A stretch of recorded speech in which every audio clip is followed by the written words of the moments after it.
Hi Aditya, how are you? Great. How are you, Deepak? What a beautiful day today, right? It's gorgeous. So Aditya, I would like to know, you've been in America for 10 years now or Yeah, more? for 13 years. 13 years, wow. And can you give me a little bit of, a background of where you're from in India, what kind of schooling, education, and childhood was? Yeah. Um, so grew up in New Delhi. Hmm. That's the capital. Right. Um, Pretty typical middle class upbringing. Uh, Okay.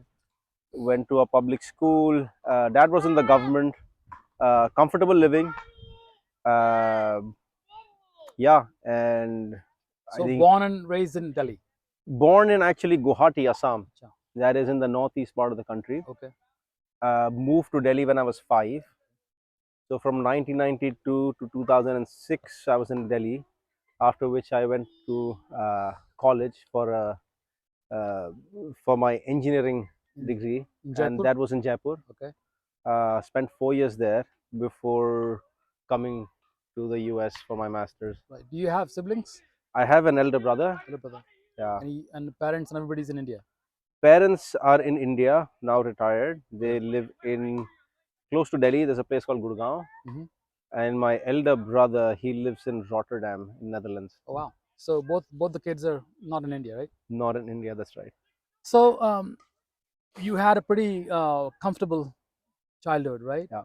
And you're not trying to get out of poverty or anything. No, no, no, no, no, no, no, no. Yeah. Okay. And but where did the idea of coming to America for masters come up? Like, was it your parents' idea, or did you think that you wanted to do something like that? No, I think as is the case with a lot of people, right? I think living in that decades through late 90s and 2000s. Hmm.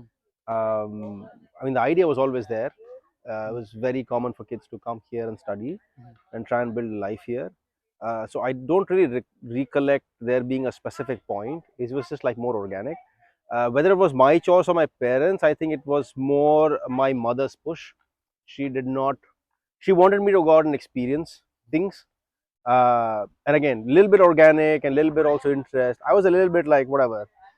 After my, I'll get a job and whatnot, and I'll figure out what I want to do. But she was very adamant Hmm. that I do the legwork Hmm. to come here right after college. So did you get into Colombia like before you landed in America? Yeah, Okay. And did you have to go through some GRE and all that? yeah. I think the typical GRE and like applying to multiple universities, writing your essays or whatnot. So typical process, pretty stressful, I'd say. Uh, Even after you get like an admit, going through all the visa process and like until you land here, there's a lot of like uncertainty. Mhm. So you think because Columbia is an Ivy League college, Yeah, and was getting into an Ivy League institution was your priority, or did it just happen by chance? I think it happened by chance. To be honest, Okay. like Columbia chose me. Oh wow. I applied to like 11 places and I got like 9 rejects and I got 2 admits. Which was Uh, which was the other one? it was I think it's USC, USC, South Carolina, Southern Southern California. California. Okay.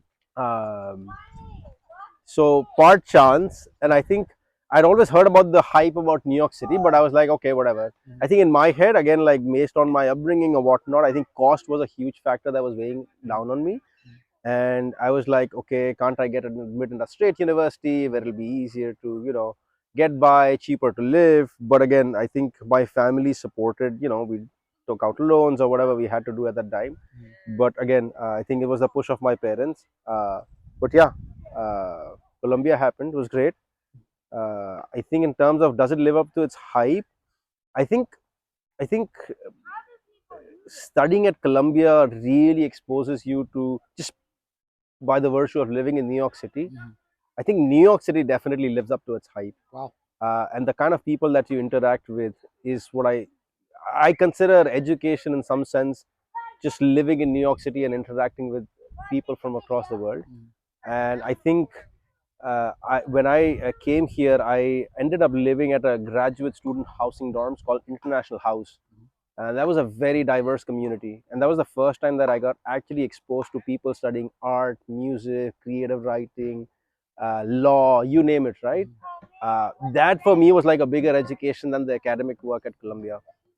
Do you think if you took Manhattan out of Colombia's whole situation, and will the experience be half as good if Colombia was in South Carolina or North Carolina? Do you think the experience wouldn't be as Nah, I same, think right? I don't think so, No. right? Like personally for me, like I mean, academic coursework has become very routine. Even when we were there, I remember there were like some very popular courses Mhm. where we chose not to attend classes because the classes were so tiny. Mhm. Tiny Uh, in terms of the space, or in terms of the space, okay. like, you'd much rather like just after the lecture happens, come back and wait for the video to be uploaded and watch the lecture there. Mm. Uh, but yeah, I think in campus interaction, because it was a small campus, meeting a lot of people, I think that was more important to me, and that is something that taught me more than just like, I studied computer engineering, Right. which was like, it's pretty standard everywhere What now. was there any like noticeable change when you came from Jaipur, your undergrad degree from Jaipur to Columbia, in terms of how students interact with professors and Oh yeah, a few. It was actually very funny. So I think in India, a couple of things, right? Like there's this concept of top down, like, respecting your teachers and professors and whatnot, right? So I remember like going like when into you they walk into the classroom, you have to stand up. stand up and you address them not by their name or whatnot. So a couple of instances, even how you dress up, right? Right. I didn't have the heart to like go wear shorts To the in classroom. classrooms, right? Mhm. And so I applied for a student job at someone's lab, Mhm.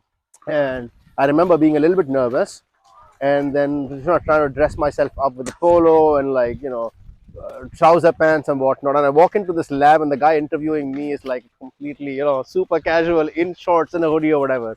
That was one.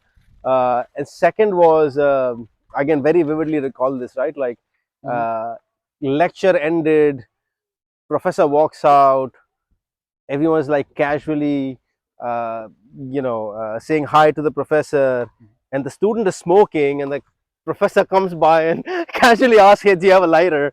And they like right outside the building they're smoking together, which is like a little bit of a mind blown movement to me. But yeah, those things have stuck with me because those were like the first experiences of noticing the student teacher dynamic here, which is a little bit more, you in some sense teachers earn respect rather than just being entitled to it. Very good, very good. So do you think that that's a healthy environment of like being so casual? I mean, like all good things, right? I think this has to be like a healthy balance. I haven't necessarily experienced the other extreme, but I think coming from the other extreme of like just being forced to respect someone and talk behind their back if you don't necessarily appreciate this style of teaching or whatever, I appreciated this level of like just being casual with the teacher and more upfront and more honest. You like that better, right? Yeah. And also, you can it's a better learning environment, right? Yeah, better learning environment. You're not under like artificial pressure. Right. And you can speak your mind. If you don't have to be correct all the time, Absolutely. right? So okay, nice. And you after that, after you graduated, you continued to live in America and New York City, right? I continue to live in New York City. So yeah, I started working at a bank, doing software development for them. Mhm. And then, broadly speaking, have been working in financial services. Uh, Spent 3 years working at the bank, then moved to a quantitative hedge fund, Mhm. did that for 3 years. Then again, went moved to a tech company. Uh, so did that until last year, which is when we decided to sort of like move to Florida. So you think you lived in two major cities in most of your life, Delhi and then New York City, Yeah, right? How do the two big major metropolis compare? I mean, are they similar in the way they move, or there is some huge cultural changes that divide the two cities? yeah, similar and different, I'd say, right? Like um, I think similar in the sense it's crowded. Mhm. Uh, it's funny because like when I landed in New York, I thought this is what America was like, Mhm. and even going to like other big cities in America, I remember going to Atlanta and I was like, is this it? Like, Mhm. is this? Are you serious? Right? So, and I've experienced that. I mean, my perspective is a little bit skewed Mhm. going to other cities because I considered New York to be America. Mhm. Compared to Delhi, I would say, crowded. I think I've never really like lived in Delhi per se since it developed its own subway system or whatnot. So commute has become easier in Delhi, Mhm. but that is something that was really really amazing about New York City. In terms of just feeling not an outsider, right? Like New York is very comfortable. Like you sit on a subway, you sit in a bus, you can strike a conversation with anyone next to you who probably is also like from outside trying to settle in.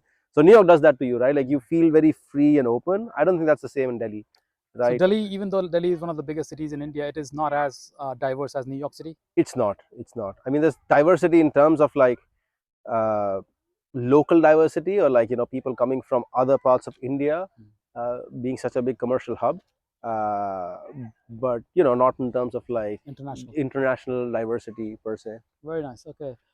So New York City, and there is the glitz and the glamour of New York City.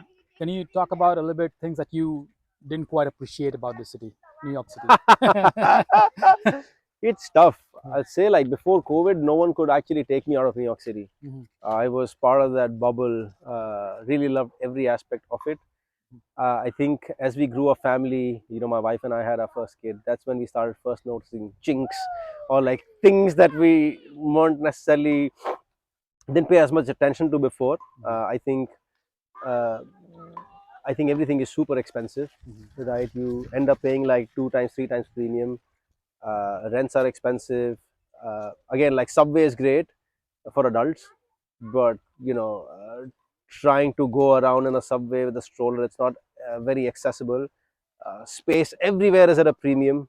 Walking into a restaurant with a stroller, there'll be multiple people staring at you, and like almost making you feel like Why you here? why you here with a kid, right? Why couldn't you order a takeout? Exactly. No, that's Right. true. Yeah, everything is very, very expensive, right?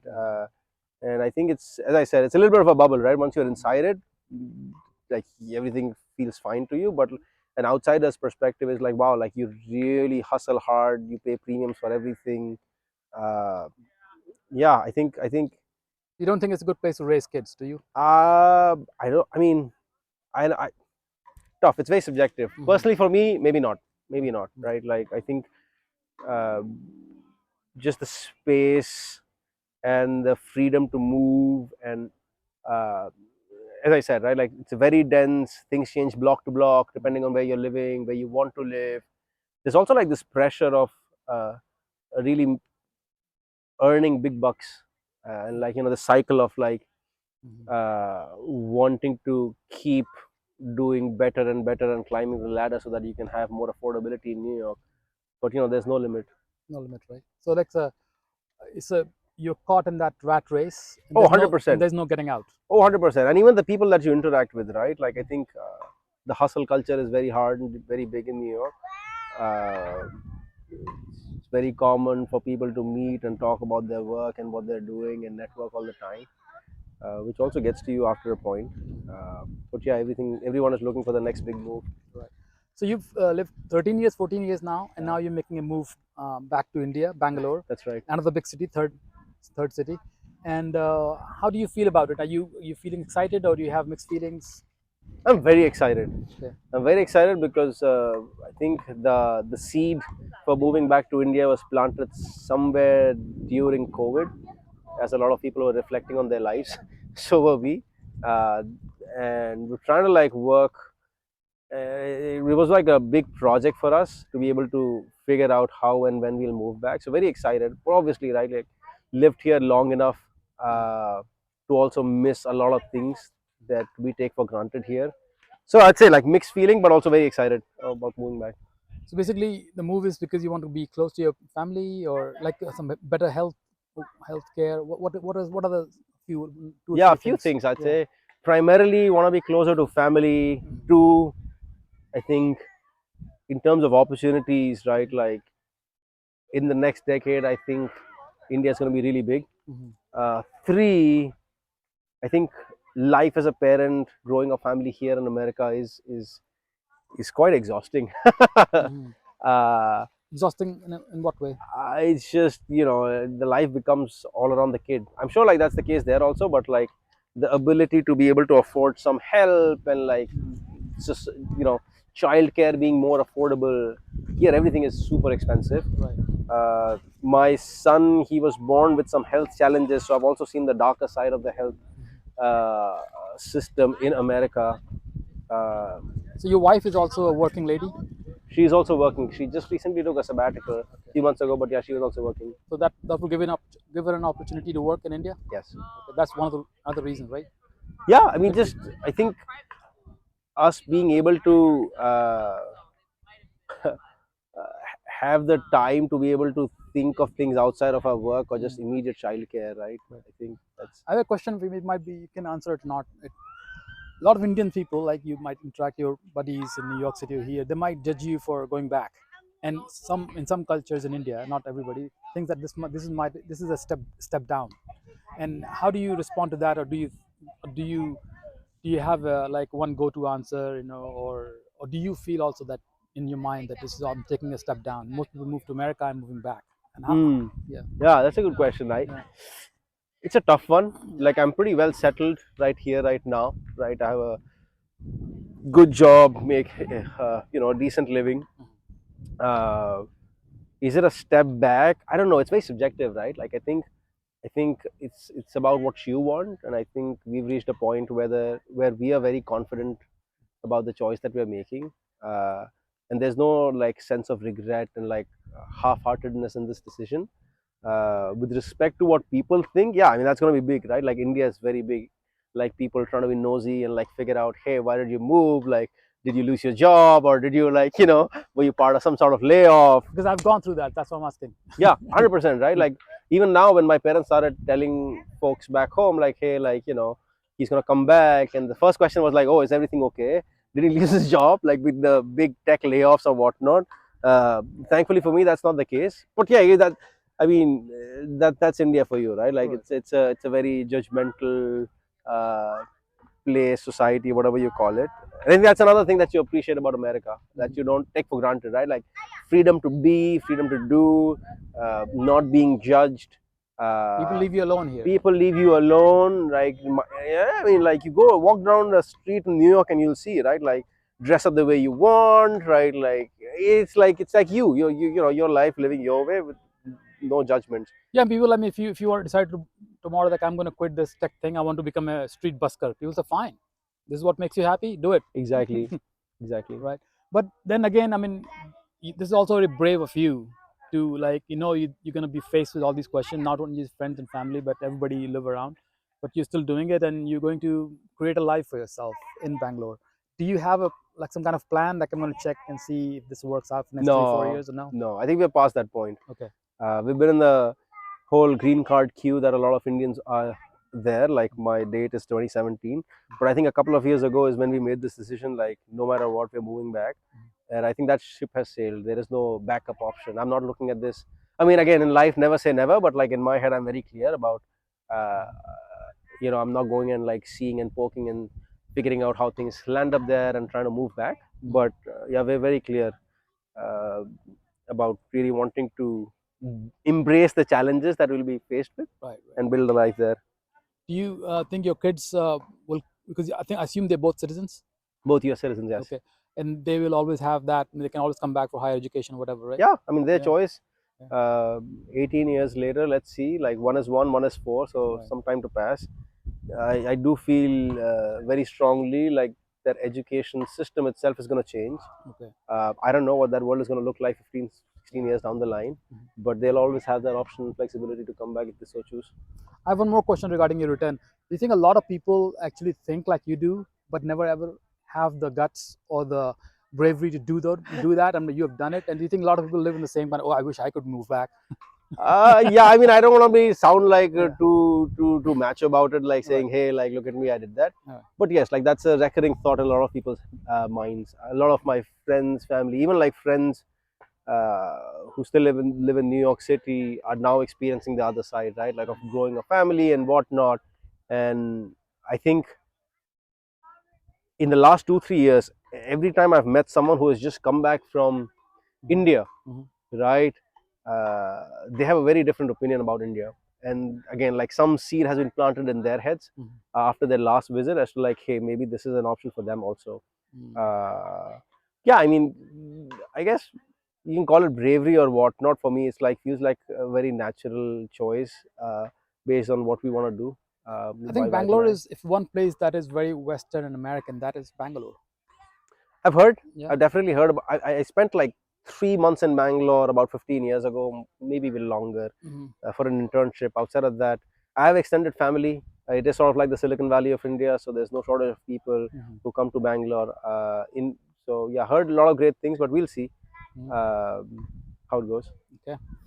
All right. Do you have anything else to add? I mean, I wish you all the best, and maybe the next we can do a part two when I'm in Bangalore. Oh, that'll be lovely. Yeah. Kind of like afterthought. Hey, like you wanted to move. Now Yeah. tell us about how How's it it went. going? Well, thank you so much, Aditya. Thanks, Deepak. Yeah. Bye bye.